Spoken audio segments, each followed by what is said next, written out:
What's up, everybody? Welcome into the Fantasy Football Game Show brought to you by Front Yard Fantasy here on Better Sports Network. Happy Labor Day to everyone watching. Thank you for joining us. I'm your host, Simon, joined as always by my co-host, John Luke Garofalo. And joining us today, we have our great friend, fantasy analyst extraordinaire, Alex Caruso here with us. What's up, Alex? Oh, man, I'm so excited to be here. We got 3 more days until the action kicks off. I'm excited to be here talking ball with you guys and maybe get some redemption for the last time I played Pole Perception. We will see. I don't remember it, but I do remember it being embarrassing. Craig in here letting us know exactly what happened. This is your 6th time appearing on the show, 2-1 in games. But like you mentioned, 0-1 in Pole Perception. Did not get that dub last time you were I don't think I got the dub either. Somebody else got the dub, right? Joey? I think it was Joey. It was probably on that weird winning streak that he was on where he won like 20 out of 25 games there for a minute. Wow. Everybody watching, if you're not already following our friend Alex and checking out the work he's doing, you need to fix that right now. You can find him on Twitter at Alex Caruso. You can find his TikTok at Alex Caruso NFL. It's the same as his Twitter handle, just add NFL on the end of it. And then if you're looking for daily player props in your inbox, you should sign up for his newsletter, the Daily Prop newsletter as well. Facts. Straight facts, and there'll be facts in your inbox waiting for you. We got Scampers in the chat ready for today's show saying beautiful Labor Day afternoon, FYF fam. What up, Scampers? Meow. We got Albert stopping by to say hello to everybody. What's up, Albert? And Ladarius saying happy Labor Day all.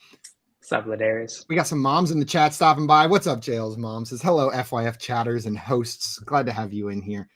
And Dame stopping by as well to say hello, amazing humans. Very, very excited that we are close to real football. So close. Favorite Canadians sitting in the chat, Toronto Dave. Jail, I think I told you this the other day, but how I know we're close to football is the cashier at my local corner store just starts asking me really vague questions about fantasy football in the NFL because he knows that's what I'm into. And I think he wants me to have a nice, pleasant environment to go. But I'll walk and be like, hey, who are you taking first overall? And I'll be like, Justin Jefferson. They'll be like, what about that other guy? And then I'm like, nope, that was 2 years ago. Every single time. Every time. Maria stopping by with a hello as well.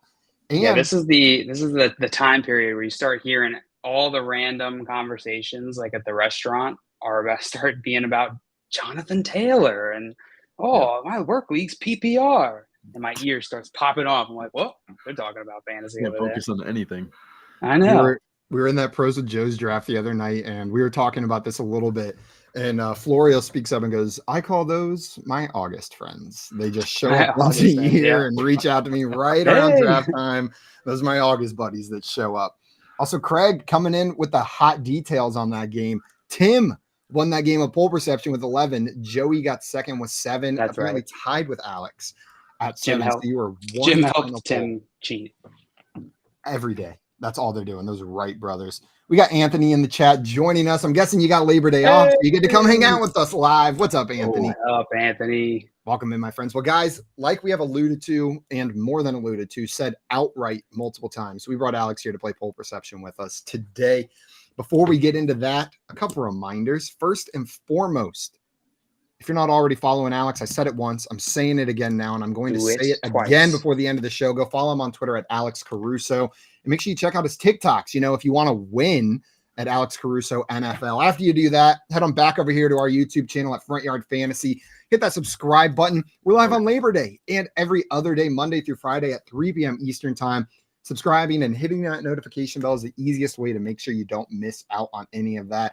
And if you're looking for more goodness the week of NFL season, you can head to fantasyalarm.com/draft and start your 7-day free trial of their all-pro subscription. You don't have to look at Coops Goodies, JL, but they're in there in case you want them. God, every time Coops Goodies are sitting right there. Anthony down here with the 3-5 crew representing. Let's go. All right. Well, I'm going to explain the rules to today's game, and then we're going to go ahead and get started because we got some good polls. I imagine you'll have one or two things to say about them. The game today is Pole Perception. It's going to be head-to-head, John Luke versus Alex. Before the show today, I found 7 delicious, succulent, interesting polls pertaining to the NFL or fantasy football. I'm going to propose one of those polls to our contestants, something like, what percentage of people would prefer side A, Saquon Barkley, over side B, DeAndre Hopkins in redraft this year? JL, you would give me a percentage. 88%. something like 88%. And then Alex, your job would be to say whether the actual answer is over or under JL's answer. If you get that right, you're going to add 2 points to your score. And then JL, the closer you are to the actual number, the more points you're going to get. A max of 10 if you are exactly right. 1 if you're 15 away, and it scales up within that range. We're going to go back and forth through 6 polls like this, alternating who's setting the line and who's guessing over under until we get to our 7th and final poll, where there's no more over under BS. There's just numbers. That's all we're talking there. You're going to write down numbers, percentage of people that you think chose side A. Whoever's closest gets 5 points. Unless they're exactly right, we're still giving 10 in the final round. And whoever has the most points will be our poll perception champion. Alex, we will Venmo you. Our fax machine is broken. We're going to have to Venmo you Cole's Scott. Yeah, we weren't sure if we were going to cancel the show or not, but we decided to just keep going. We'll just use Venmo. Make it work. Just taking a couple steps back, having to resort to Venmo right there. Oh. Also, Anthony stopping by saying it's so weird seeing Simon's jerseys on the wall. It's like an alternate reality. Yeah, they did live on the floor for quite some time down there. It's just our normal reality now. It was when I thought I was going to paint my office, but instead there's a gallon of paint under my desk that's been there for about 2 years now. Ergonomic footrest. But I'm a realist, and that's why my jerseys are on the wall now, because I've accepted I'm not painting my office. I just spent $32 on that gallon of paint or whatever a gallon of paint costs. With that being said, John Luke, I randomly decided before you were going to go first in today's game, followed by Alex. Are you ready for your first poll? I'm ready. Okay, here it is. Who is more likely to get benched for bad performance? Side A is Brock Purdy. Side B is Anthony Richardson. What percentage of people said Brock Purdy was more likely to get benched for bad performance? I have to imagine this is leaning the Brock Purdy side because the draft capital. I'll go with 71%. 71% on the Brock Purdy side. Alex, do you think the actual percentage of people that chose the Brock Purdy side is more likely to get benched for bad performances over or under JL's guess of 71%? And before you do that, a reminder to everybody in the chat, if you've never played here before with us, throw your answers in the chat. We will shout you out if you're very right, mock you endlessly if you're very wrong, and just kind of say it and move on with our day if it's an average guess. Alex, are you taking the over or under on JL's guess of 71%? I mean, this is tough because when you asked JL the question, my immediate thought where I would set the line was like 70. So this is like exactly where I probably would have gone with it on a line. But again, I'm trying to think of the general public and how they view things, because I think my mind wants to say that everybody's picking Brock Purdy, but I think polls tend to be maybe a little more even. So against my gut, I'm gonna say the under here on 71%. Alex playing the poll and going against his gut. We'll see if it pays off. Took the under. We got some guesses in the chat. Before we do that, Better Boss, what's up, Matt? Stopping by saying happy week one. Happy Let's week one. Go. What up, Matt? Dame guessing 77%. Craig thinks it's 65. Agreeing with Matt at 65%. Anthony says 50%, right down the middle. Darius says 81. Albert was 63. Mr. Scampers with 91%. And I think I accidentally skipped Dave there at 59%. Well, the actual percentage of people that chose Brock Purdy as the more likely to get benched for bad performance was Dave had the best guess, 61%. John Luke, that is within 10. So you're going to earn 3 points. But Alex, going against your gut earns you 2 points on that one. And Alex, I did want to talk to you about Brock Purdy. You took the under. You said against your gut, you're going to take the under on that one. I feel like Brock Purdy's kind of been pushed to the side for fantasy purposes. We've talked a lot about the NFL situation, but how do you view him in maybe a super flex league as a quarterback on draft day? I think in a super flex league, he's probably a solid QB2 for those kind of leagues. Like I know that last year, I mean, it was super small sample size, 5 starts, but I'm pretty sure he was a top 20 quarterback in every single game that he started. I would argue that he has probably the best overall weapons in the NFL with CMC, George Kittle, Brandon Ayuk, and Deebo Samuel. So I think that just having those weapons, if he is remotely competent, like he looked last year, way more than that, I think that he's going to be solid, at least for super flex leagues, probably never in a 1 QB league, but I think he's someone that'll give weekly consistency, might lack a little bit of ceiling, but again, a perfect second quarterback to have as far as fantasy. I love that. And whenever you list out all of his weapons at one time, it sounds stupid. It sounds made up. Like I just don't hear all of their names together very often. But whenever you say CMC, George Kittle, Debo Samuel, Brandon Ayuk, you're like, oh, Took a little. It sounds like a little fantasy kid. team. It sounds like a Madden Ultimate Team, and you're creating a franchise, and those guys just all happen to be on your team wearing the same jersey. Or you're like playing against your nephew or something. Yeah, exactly. Just stack the team. I used to do that in FIFA whenever my neighbor would go to the restroom. Like while he'd be in there, I'd go and I'd change the stats on some of my players to like 99. All of a sudden he'd come back and I would just be killing them. No idea what happened. Sorry, Landon, if you're hearing this for the first time. Dame wants to know, has a good question for us. I was going to ask you about Anthony Richardson, but this kind of does that, John Luke. Who would you start week 1 between these two quarterbacks? Would you start Brock Purdy? Alex just mentioned maybe a lack of ceiling, but definitely feels safer than a rookie quarterback coming in. Or are you going to go with the upside of Anthony Richardson? I haven't dug into the matchups for week 1. That is my homework for tomorrow. But just looking at these two players, Brock Purdy, and what was the other one we just talked about? Anthony Richardson. Anthony Richardson, thank you. Yeah, I'm fine starting either of these quarterbacks. Both of them are, well, Brock Purdy, the team he's on, I'm fine throwing him in immediately. He's a starter on that team. He's got all those weapons, as Alex listed. I'm not afraid there. On the Anthony Richardson side, it might depend. If you're in a 1 QB league, I might sit Anthony Richardson. I might wait and just see what we got out of him. There's a lot more question marks for him than there is for Brock Purdy. Alex, are you agreeing with John Luke here? How would you attack this situation if you're looking at both of these guys on your roster? Yeah, I think I would have to go with Anthony Richardson just because of the immense rushing upside. I think it gives me a little bit more of a ceiling in my week 1 lineup. I think there's a lot of uncertainties in terms of who you're going to pick to actually play in your lineup or not play because no one's hurt yet. So you have a lot more options than you probably would later in the season. So when in doubt for something like that, I might go for a little bit more upside to make up for maybe some wrong decisions that I'm inevitably going to make. We make no wrong decisions. None. Never. We're going to be perfect this year. No, I can't wait for the week 1 sleeper reports that all come in and say, you suck. Hey, guess what? All your decisions sucked and you lost. Congratulations. See all these opportunities you had to make good decisions? You didn't take any of them. They all suck. And because of that, I think I'm with you, Alex. I think I'm throwing Anthony Richardson in my lineup as well for some of that upside. But, Joe, you brought up an interesting point. You said in a 1 quarterback league. In a super flex league, if my first quarterback is a Josh Allen or a Patrick Mahomes or a Lamar Jackson or a Justin Fields or a Justin Herbert, I might be a lot more willing to put Brock Purdy in there as my second quarterback because I've got all the upside I need in QB1, and I just need, let's hope for 15, 16 points out of Brock Purdy down there in the super flex spot. Completely. Yeah, I'm with that 100%. I think, again, it just depends who you have at your other option. Super flex leagues, I think that makes it a lot more interesting. 1 QB, definitely got to be Anthony Richardson, but the 2 QB, bring up a good point on Purdy. Well, John Luke, you're going to take an early lead here, but it is close. Great guess. Within 10 is going to get you 3. Alex, you've got 2 points to start us off by correctly picking the over-under, which means, Alex, it's time for your first poll. Are you ready? I'm ready. One of the guys we just talked about is in this one. What I want to know is which side would you prefer in a 12-team half PPR dynasty?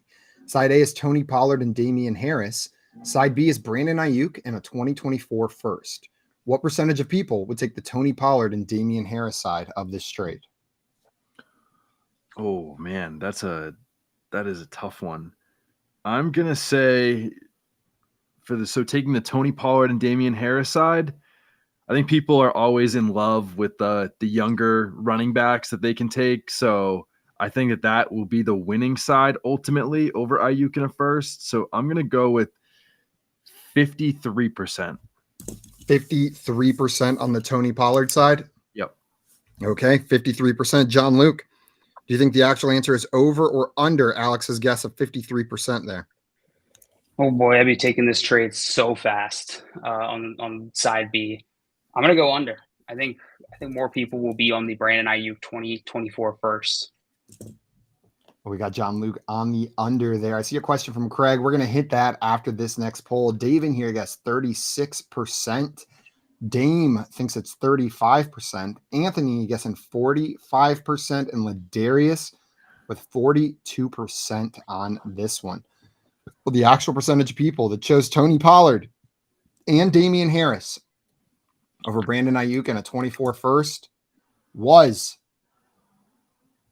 18%. Alex, unfortunately, that is going to be no points for you. John Luke, you're going to earn 2 points for correctly picking the over-under.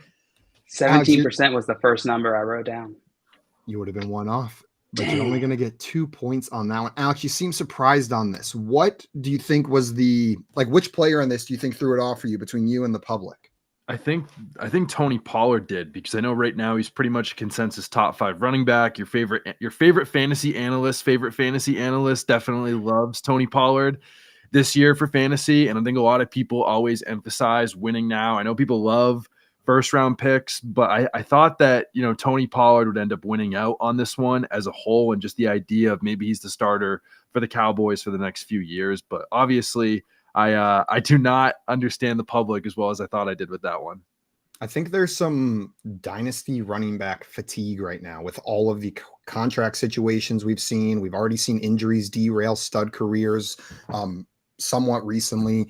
I think people are just really starting to value these younger, high-level wide receivers more than running backs that are currently at the top. And that 24 first for a team that's building that way is probably likely a running back. They grab one of those running backs, build their roster like that. John Luke, do you think this is a running back versus non-running back thing, or do you think there's something else at play causing this one to be so heavy on side B? I don't know if it's a running back versus non-running back thing. I think that definitely plays into it. Wide receivers are going to retain their value a little better than the running backs, but Alex brings up a great point. Tony Pollard is a top 5 running back in redraft. And so as soon as I wrote down 17%, I thought, man, that's too low, because most of the time it feels like people are going way too heavy on the win now, and they're giving up a ton of value to try and increase their probability of winning this season just a little bit marginally, and they give up a ton of future value. And so I thought that this would skew back that way, and it didn't. So I'm pretty surprised by this. Yeah, Brandon Ayuk's value is maybe a little higher than I thought it was. I also see we got Dave in here saying Twitter is obsessed with Brandon Ayuk. That's true. Right. And Damian Harris is not he doesn't have a ton of value. Throw another piece in there, it might be a little more even. And Dame saying Pollard not having a long-term deal is scary with the current running back market for sure. It's a great point.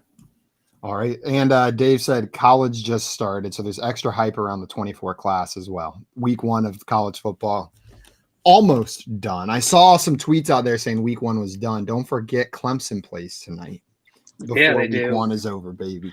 Against Duke. All right. Well, John Luke, that is going to earn you 2 additional points. And I think I accidentally gave them to Alex. The score should be 5-2 after that one. But we still got plenty of game left. I think the closest person in the chat on that one was Albert with 27%. Nice job, Albert. Good call, Albert. Nice last minute guess. How do you feel about Ayuk versus Debo, Alex? That's a conversation that frequently gets brought up on the show, and I feel like I get mad every time it does. I think I'm definitely team Ayuk here. Maybe my poll perception answer should have been more on that, but I definitely am a really big believer in Brandon Ayuk this year. I think that he's probably going to take over as the wide receiver 1, and especially in Dynasty. He's a lot younger. He's a lot better prospect. I think that he could be really interesting. Yeah. I think a lot of people are going to be disappointed if Ayuk does not have the second half of last season. If he doesn't get that exact outcome, I wonder if he will be considered a bust across the community. Yeah, that's a really, really, really good point. And especially playing on a lower volume passing offense, it's going to be curious how people kind of use that. Because I think that's going to hurt somebody like Debo and Kittle more. Ayuk's the cheapest option as far as redraft for this offense. So I think that he's the most worth it for me at cost. But this team has been bottom 5 in pass attempts 3 of the last 4 years. The only year they weren't, they had the worst defense in the NFL, and they're pretty much the consensus top defense in fantasy right now, at least. Yeah, that's a great point. I've been finding myself drafting a lot more George Kittle as the season approaches, just because as you get to that range of the draft, he's the last name of that top group that goes every single time. Yeah. And I just think about the end of last season and the magic between Purdy and Kittle. And if there's even a shot of them capturing some of that magic, that 7 touchdowns in 5 games, insane. I'm going to draft that there. I'm going to draft George Kittle in that range, and let's see if it pans out, because every other year I've drafted heavy Kittle. It has not worked out for me very well. We had a question from Craig in here. He said, Superflex League. I've got Jonathan Taylor, J.K. Dobbins, Najee Harris, P. Ryan, and Pacheco at running back. Keenan Allen, Jamar Chase, Amari Cooper, and Devonta Smith as his main wide receivers. He wants to know, would you trade Brandon Cooks for Brian Robinson, given the makeup of the rest of this team? Alex, would you be making that move? All day, especially with the wide receivers that he has right now. I think that he can definitely have a little bit more to be gained at the running back position. I actually just made a trade for Brian Robinson this morning. I don't think I was as high enough on him earlier, and I'm definitely starting to really come around. And I know that one of their main beat reporters for the Commanders just put today in an ESPN article was saying that Brian Robinson's going to be their guy, and they really believe in him. And I know that second-year running backs make up like 50% of a running back's first top 12 season. Not saying Brian Robinson's going to get there, but second-year running backs seem to be the meta for as far as fantasy football goes. You heard it here first. Brian Robinson, top 5 running back. Alex Caruso, NFL. Just kidding. No, I tend to agree with you on this trade, though. I feel much more secure with my wide receivers than I do with my running backs, especially with the Jonathan Taylor situation going on. And then there's just a lot of uncertainty outside of Najee Harris, really. Like, I trust that volume. Every other piece, there's a little bit more uncertainty, whether it be health or snaps or touches. I'll take Brian Robinson as an additional shot at the running back position. John Luke, is this going to be a sweep, or are you taking Brandon Cooks? No, I'll take Brian Robinson as well. Yeah, just offset that risk with Jonathan Taylor being out the first 4 weeks. Travis Unlimited here had a question for us. Said, is Jordan Addison worth picking up, or do I keep sitting on Nico Collins instead? Get Addison in that Vikings offense. Get Jordan Addison if Nico Collins is the other guy. You guys agree with me? All day, every day, twice on Sundays. I have Addison ranked as a top 24 wide receiver this year. I think he's going to be really good from the get-go with upside for even more. I'm willing to say 3 times on Sunday. As much as 3 times on Sunday. I'm inventing an 8th day, and I'm drafting him on that day. It's called Blood Day. Blood Day. And I'm drafting Brandon Ayuk on that day, and Jordan Addison, because that's who we're talking about. Anthony in here had a question, said, you guys should have a game like around the horn. Just give points to your liking, Simon. I'm in. If I can just make these guys talk and then hand points out willy-nilly, that sounds phenomenal. I would get so mad at that. As you have 1 point at the end of the show. Yeah, every single show. All right. Well, that was poll number 2, which means, John Luke, we are back to you. The score is 5-2 after this. You're trying to extend your lead with this one, and here it is. Which side do you prefer in a 14-team PPR dynasty league? Side A is Mark Andrews and Sky Moore. Side B is TJ Hawkinson and Jahan Dotson. What percentage of people said Mark Andrews and Sky Moore in this poll? Oh, what's the age difference between Andrews and Hawkinson? Oh, I don't remember. Sky Moore, Jahan Dotson. This feels like a trade that is pretty even. I'm going to go with 44%. 44% on the Mark Andrews and Sky Moore side? Correct. Alex is grimacing at that guess. I'm guessing it's close to the line he had in his head. Alex, are you taking the over or under on Jail's guess of 44%? Oh man, that is tough. So I would need interesting.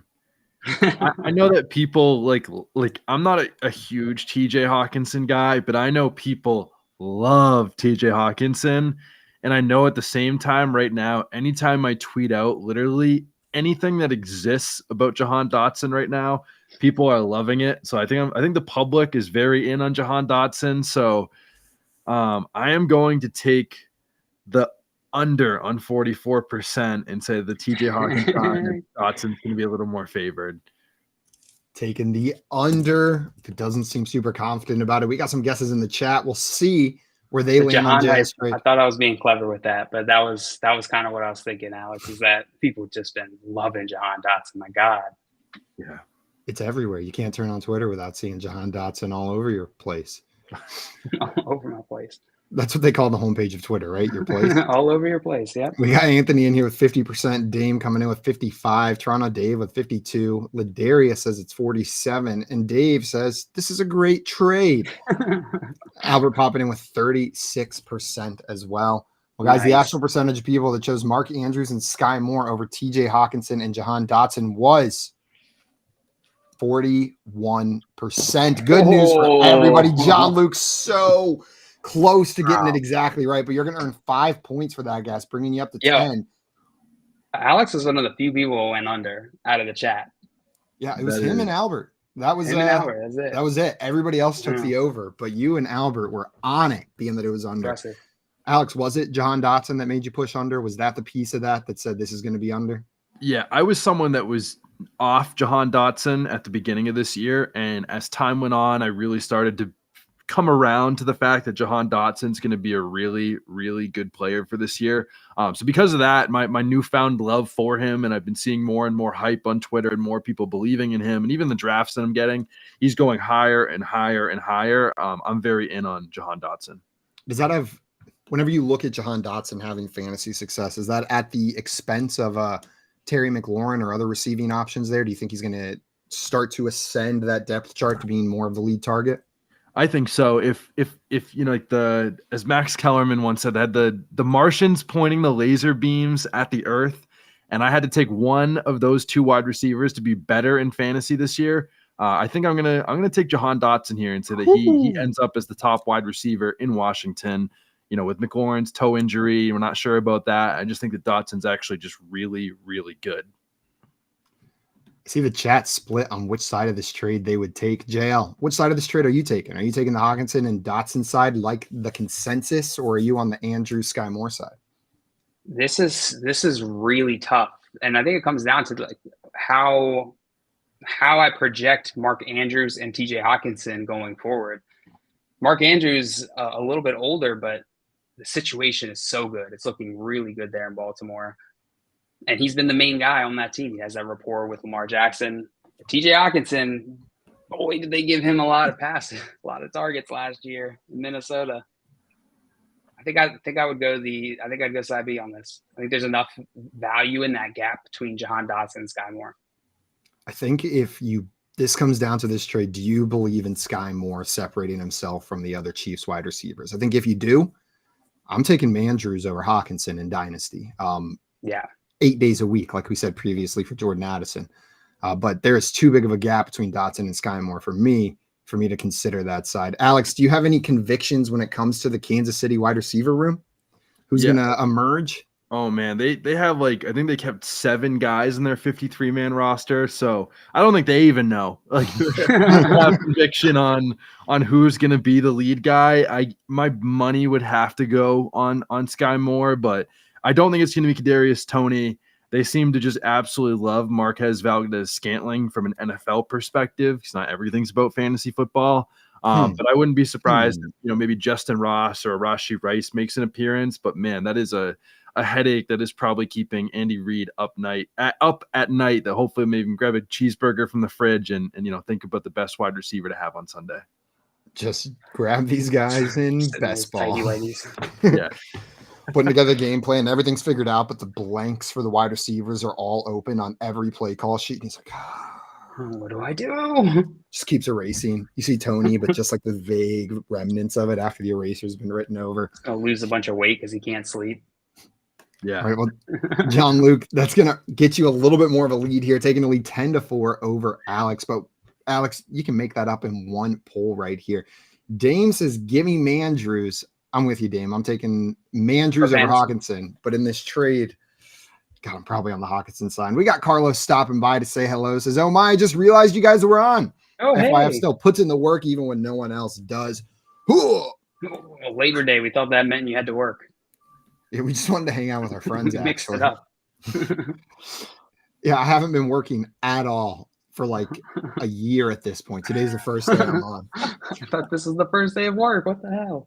Anthony in here saying, "All right, I got the rust off. I'm ready to go." Yeah, you got it on this next one. Dave says, "This is hot and sweaty." And we got Carlos stopping by saying, "Guys, I did it. I didn't think I would, but I pulled Bijan with my first overall pick. Bijan Robinson, number 1 overall. This is the ceiling. This is the ceiling of the hype, and we've reached it." And Carlos, you're not the only person I've seen draft him first overall. I've seen Bijan going first overall semi-regularly. John Luke, do you think Bijan has a chance of returning on a first overall draft pick this year? Absolutely not. Absolutely not. No chance. I don't know if we've ever seen it. Have we seen? What's the last time we've seen that happen? No, I think he could. He definitely has the talent to do so. My concern just comes in on that offense and where they're going to use him in that offense. I'm all on Twitter. If you've been on Twitter today, you've seen people posting captions of Kyle Pitts related snippet from The Athletic, talking about how Kyle Pitts is not going to be heavily utilized in that offense. And I'm sitting here reading these and I'm thinking, what are they? Who are they going to use? Are they going to use Bijan Robinson? Are they going to just lean heavily on him and feed him the ball for 2,000 yards? Just give him the ball like a Derrick Henry style usage? I don't think that's the case. And so, there's definitely risk at one-on-one, but I like the call, Carlos, and you most certainly threw off your league mates. Carlos, what I like about it is I can't think of a safer volume play rookie that I've ever seen. Tyler Algier had almost 220 touches in that offense last year. Cordero Patterson had another 150. Like, if Bijan doesn't get 250 plus touches in that offense, I'm going to be shocked. Alex, where do you stand on Bijan going into this year? He's the most hyped player. I am all in on him. Like anytime he goes after like the first 3 or 4 picks, like I don't even care about how many shares of him I have. He's just an auto draft for me at this point. I think that I personally would probably take him 3rd overall right now. Maybe 4th overall. I think it just kind of depends. Like I think that taking him at first is ambitious, but outside of Justin Jefferson, I think there's an argument to be made to take Bijan over pretty much any player. Doesn't mean I would do it, but there's 100% argument there for taking that pick. Carlos says, clarification, my first pick, not overall. Better, man. 100% in on with you, Carlos. Let's ride. Woo! First round pick, totally cool with it. And we got some confirmation here. Ladarius, who's going to be calling some of the plays for the Falcons this year, says plenty of carries and targets for Bijan guaranteed. I appreciate that. Here, Ladarius. Move him up the board. All right. Well, John Luke, you're up 10-4 after that poll. But Alex, it's your turn to try to mount a comeback here. Are you ready for the next one? Oh, I'm born ready. Here's what I want to know. Who will be the Colts starting back while Jonathan Taylor is starting back? Will be the Colts starting RB while Jonathan Taylor is out the first 4 weeks? Side A is Deion Jackson. Side B is Zach Moss. And side C is Evan Hull. What percentage of people said Deion Jackson in this poll? Oh, man. This is so hard to set a line of like almost anything you could ask me, because personally I'm an Evan Hull guy, but I know there's been reports of Deion Jackson, and I know that Twitter likes Deion Jackson more than I do, but how much do they like him over Zach Moss or Evan Hull? That is the $1 million question. That is tough. I am going to go right on the money, and I'm going to go for, let's say, 55%. I think it's going to be a little favored towards him, but maybe not too much. Maybe it's a little bit more, but I think 55 is probably going to end up where it is. 55 on the Deion Jackson side over both Zach Moss and Evan Hull. Is that locked in, Alex? That is a locked in, Simon. I hope it's exactly 55. Well, we'll see. John Luke, do you think the actual answer is over or under Alex's guess of 55% here? These ones are tough because it's starting running back. And so we could split them up evenly, 33% across, but I think 55% is a decent number. I'll go with under. John Luke taking the under. We got some guesses in the chat as well. Anthony agrees with you exactly, Alex, saying 55%. Oh. Dame says 61. Ladarius with 49. Albert with 45. And Maria, we got 3 people on the 55 bandwagon saying 55 on the money. Craig saying 42%. Well, the actual percentage of people that chose Deion Jackson over both Zach Moss and Evan Hull in this poll was 45%. Alex, you're within 10, so that is going to earn you 3 points. And John Luke, you're going to earn 2 for correctly picking the over-under. So making up a little bit of ground here, making the score 7-12. Keeping it within 5 is the important part of the game here, because then it's anybody's game in that final round. 12-7. Thought that was Alex, it.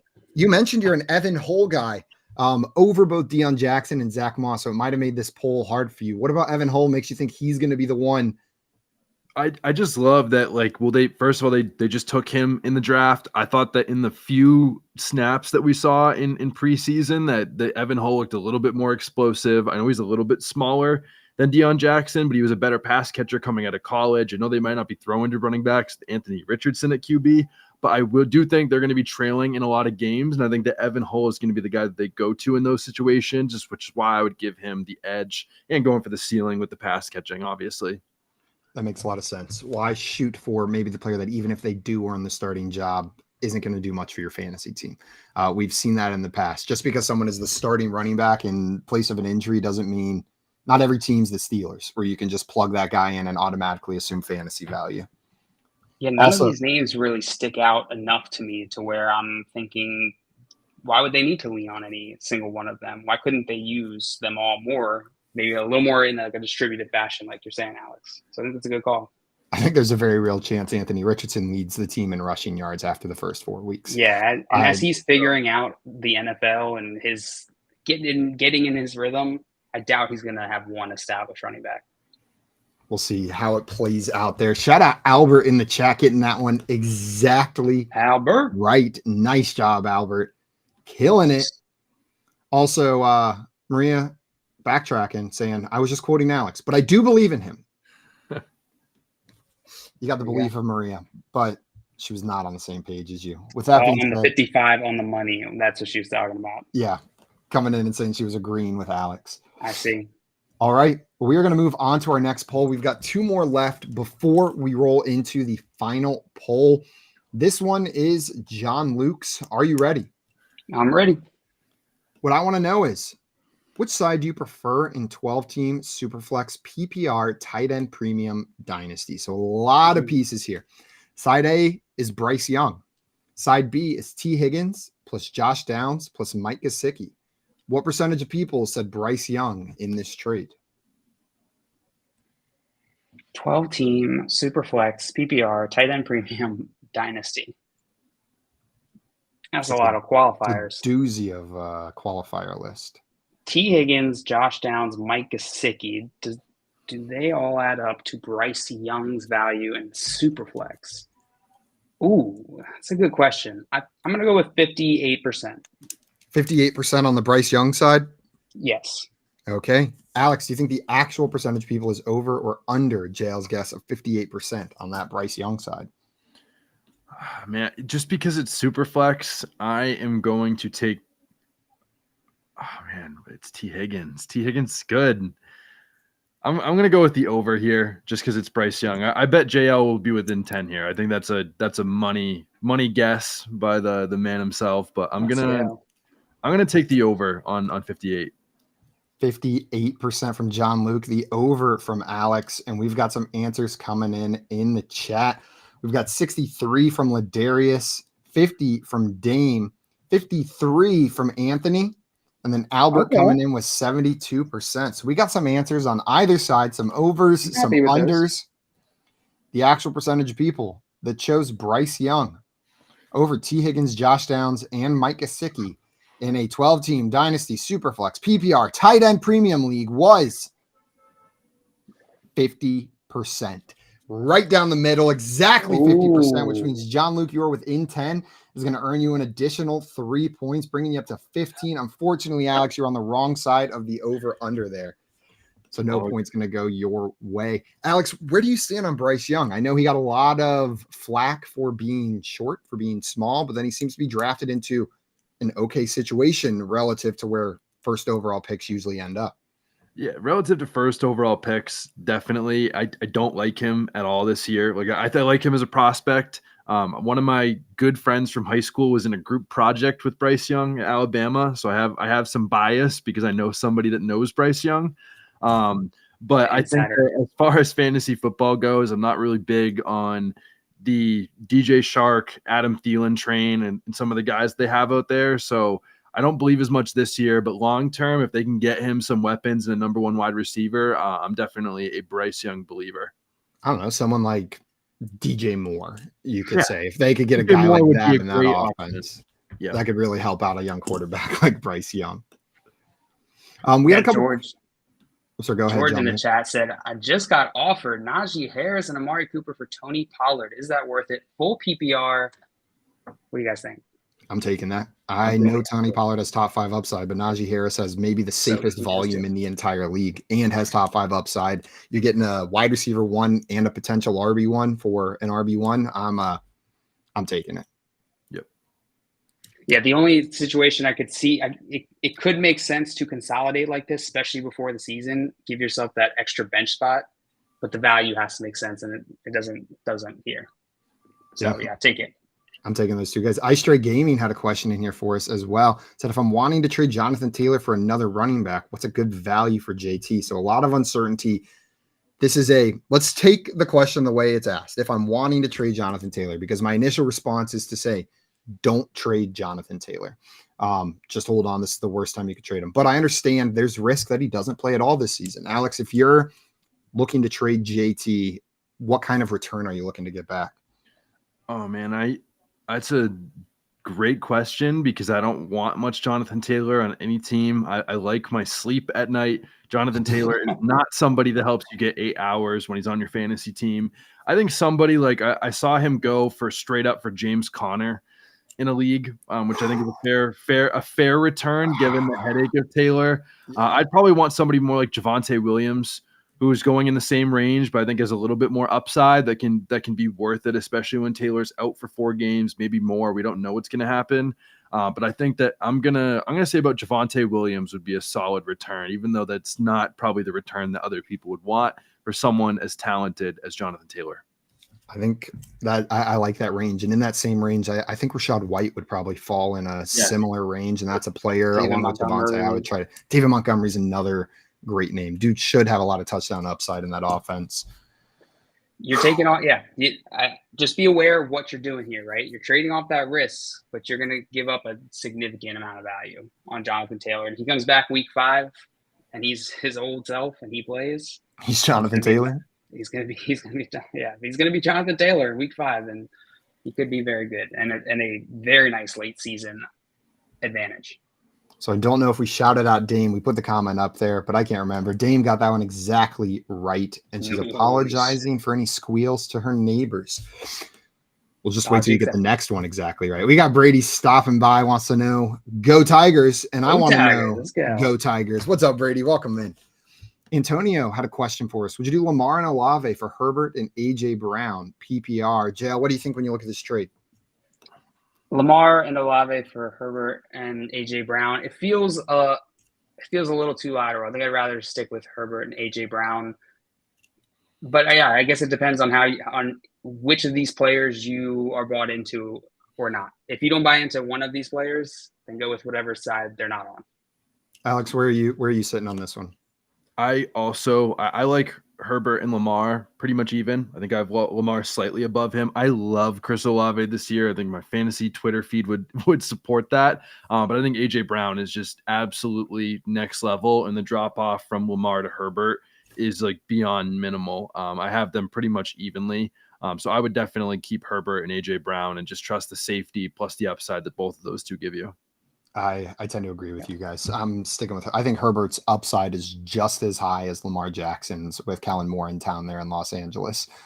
It's not a removing upside, maybe removing some of that safety from the rushing floor that you get with Lamar, but man, the drop off from Brown to Olave isn't enough for me. All right. Well, we got one more question here, then we're going to get into our next poll. JJ stopping by. What's up, JJ? Said, who would you start if you have to start one? Breece Hall, J.K. Dobbins, or David Montgomery? John Luke, if you're starting one of those players, who is it? Unless we get more news before Thursday, it's probably going to be Dobbins. What about you, Alex? Yeah, I'd probably go Dobbins. Playing the Texans, one of the worst run defenses in all of football the last couple of years. Last year, I think that's probably the safe option. I want to say Breece Hall, but David Montgomery's playing the Chiefs. Probably doesn't get as much passing down work. I'd probably lean Dobbins, even if it's a little ugly there. I'm with you guys. It's going to be Dobbins for me. Anthony coming in saying Monty week 1, though. They're against the Chiefs. I'm avoiding David Montgomery in that matchup like Alex, but I don't mind it. I think he's going to have a role in this offense this year. All right. With that being said, we're going to move into our next poll, the penultimate poll. Alex, this one is yours. Are you ready? I'm ready. The question was, Who would you draft first overall in a standard league? Side A, Christian McCaffrey. Side B, Nick Chubb. Side C, Justin Jefferson. Or side D, Jamar Chase? What percentage of people said side A, Christian McCaffrey? 4 choices on this one. Standard league, Christian McCaffrey. I still think that Justin Jefferson is going to be the guy. Man, this is a tough one. So I gotta get this. I gotta get close here to get back in the game. I'm gonna say it's low, and I'm gonna say 17%. 17%, locking that in? I'm gonna lock that in. Okay, 17% on the Christian McCaffrey side. John Luke, do you think the actual answer is over or under Alex's guess there of 17%? I think it's over. I think it's over 17% because I think CMC is going to score a lot of touchdowns. I like that analysis. We got some guesses in the chat as well down here. Anthony with 22% also thinks CMC is going to score a lot of touchdowns. Dave thinks he's only going to score moderate touchdowns with 15%. Scampers thinks it's heavily on the CMC side with 44%. And Ladarius down there at 13%. So we got answers a little all over the place on this one. The actual percentage of people that said they would take Christian McCaffrey over Nick Chubb, Justin Jefferson, and Jamar Chase first overall was 19%. Alex, that is within 5, which is going to earn you 5 points. John Luke, you correctly picked the over-under, which is going to earn you 2. So that brings you to 17 and Alex 2. Thank you. What is my math here? 7 plus 5 is 12. Nice. Alex, that's going to bring you up to 12 points with a score of 17-12, meaning you are within range on this final poll, baby. Can't close the deal, JL. You just can't do it. Can you? Always got to be stressful until the very end. Alex, if you're playing in a standard league, which of these players are you taking first overall? Is it still Justin Jefferson without the PPR? Yeah, it's got to be Justin Jefferson. I mean, I think he was so much better than every other player in at least half PPR and PPR formats last year. And I think that he's still getting better. And I think that, no Dalvin Cook, maybe they throw the ball even more, who knows? But I think because he's still ascending, it's got to be him for me for sure. I don't mind the other guys, but Justin Jefferson is just far and away the safest option that also could just end up blowing the league to shreds. John Luke, are you in agreement here? Justin Jefferson's the 101. I think I would go CMC over Justin Jefferson, but it is close. It is very close. The fact that they're not going to get that PPR boost, I think, hurts both of these guys. I think you can even make an argument for Nick Chubb, although I don't believe in his offense more than Justin Jefferson and Christian McCaffrey. So I think it's a toss-up between CMC and Justin Jefferson. I lean CMC, though. I like the call out for Nick Chubb, though. He was a top 5 running back in standard leagues last year and only about 20 points separated from number 1 overall, which was Josh Jacobs. So Nick Chubb gets a significant boost sitting there in standard leagues than he does in normal leagues. And Joe, you read this one pretty well. Justin Jefferson did win this poll with 60% total. CMC 60. came in second with 19. Yes, 60. Dang. Chubb came in third with 12, and Jamar Chase came in last with 9% on this poll. 9%. Well done, Alex. Sitting down there at the end. Thank God that wasn't my fault. I would have got wrecked. All right. Well, guys, the score is 17-12, which means, Alex, you could tie this up with this final poll. If you are closer, you can win outright if you get it exactly right. JL, you can win this game if you get closer. Before we get into that, a couple of questions. JJ had another week 1 question for us. Wants to know Joe Burrow or Geno week 1. Alex, which of these 2 quarterbacks are you rolling out there in their week 1 matchup? It's got to be Joe Burrow. I mean, they're playing the Steelers. I don't love their cornerbacks. I think this offense takes big advantage of them to begin the season. I might be wrong. They might be playing Cleveland. It's one of those 2. But either way, both corners, not exactly what you're going to be dying for week 1. And I think that Joe Burrow tears them to shreds no matter who it is in a divisional game.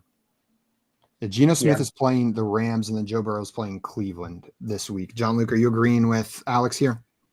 Yeah, I wouldn't. At first, I was thinking the matchups too, but thinking through the players, I'm starting Burrow over Geno for sure. Well, I saw a report today that the Browns' number 1 corner might be out for week 1 after dealing with a concussion that he's still not returned from. And if he is out, if the Browns' number 1 corner is out week 1, Joe Burrow's back to full health. Oh man, that is not going to be good for Cleveland. Sneaky cigars ready.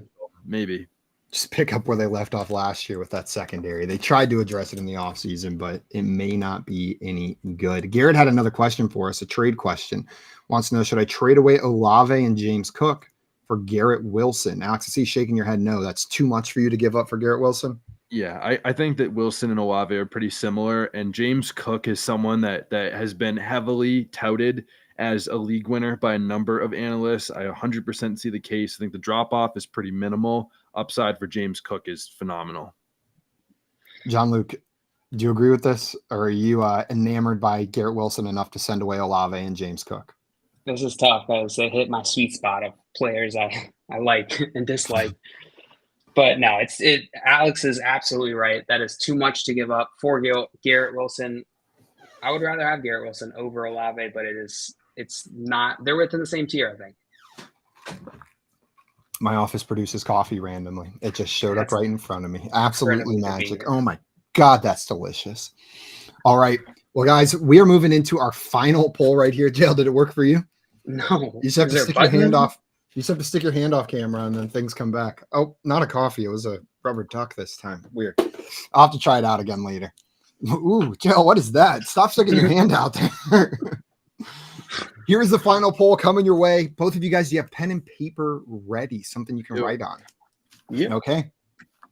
With a score of 17-12, your final poll is Sunday Night Football or Monday Night Football?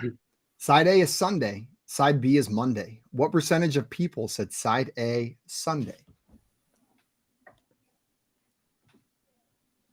While you guys are figuring that out, I'm going to remind everybody listening, if you have not done so already and you're getting ready for some drafts later this week, the next couple of days, you should head to frontyardfantasy.com and check out the FYFD Classified Draft Guide. It's got all of our goodies in there, none of Joey's feet, some sick guides to help you prepare for your draft, and some sick guides to help you prepare for things that are not related to your draft at all whatsoever. Like your taxes? No, because I don't know how to do my taxes. So that will not be in there. You can get that at frontyardfantasy.com. And by purchasing it, today is the last day that you will qualify to enter into our listener league. So if you want to play against us in a guillotine league this year, get that FYFD Classified Draft Guide, and you'll automatically be entered to have your spot in that league drafting Wednesday. All right. Yep. You guys have your guesses? We do. Yep. Let's see them. I got... Is that 69% from Alex? That is 69%. Which direction? Jail, there are so many numbers on your page. I'm on the wrong 44%. Let's go. 44% from JL. So JL thinks people way. like Monday Night Football better. Alex thinks people like Sunday Night Football better. We got some answers in the chat. Toronto Dave with 78%. Mr. Scampers with 11%. Dame coming in with 59%. All over the place. With 67%. Brady with 46%. Let's go, Brady. Well, the actual percentage people that said Sunday Night Football based on over 16,000 votes was 79%. Alex, meaning you are going to tie this game up 17-16, robbing Jail of that victory on Labor Day. Oh my God, this is the most embarrassing tie I've ever had. I see Craig and they're asking if I have a tiebreaker. I do not have a tiebreaker, which means this game is ending in a tie, 17-17. Alex, congratulations on your tie here. Your first non-loss in poll perception. First non-loss. It's your first non-loss. Woo! Yeah, I'm so happy to find a way to tie that. I thought I was down deep in the water, but man, that the last question saved me. 69, the most glorious number in the English language, saved me once again from another poll perception loss. Bringing you up to 17. This was a pretty high scoring game right here. It's week one. Before we go though, Alex, do you like Sunday Night Football or Monday Night Football better? Oh, I'm a Sunday Night Football guy. I love Monday Night Football. The more days with football on, the better. But there's nothing better than getting like a small little hour break after after the first two games of the day, and then at the end you get to just enjoy even more football. A full 11 or 12 hours on a Sunday. There's nothing really better than that hits different than the best game of the day, usually for last. I'm with you. And it's the first game of the day where I can sometimes close my laptop. You know what I mean? Where I can just sit there and watch that game on a Sunday night. That's not happening on Monday night, baby. Craig stopped by and said, "This is the second time in 2 games we have had a tie. I think that is a record. It's 2 ties in a row." And Scamper saying, "JL snatched a tie from the jaws of victory." So close. Save that bad boy. Also, Save Shraggy that stopping dub. by. Turned it into Speaking an L. truth in the chat with Rashad White is a huge sleeper. I'm with you. What I'm up, my drafting friend? Good to Rashad see White you. everywhere this year. What's up, Shraggy? Dame coming by saying, "Terrific game, terrific ending." It's Campers with a congrats to Debatable. both of you.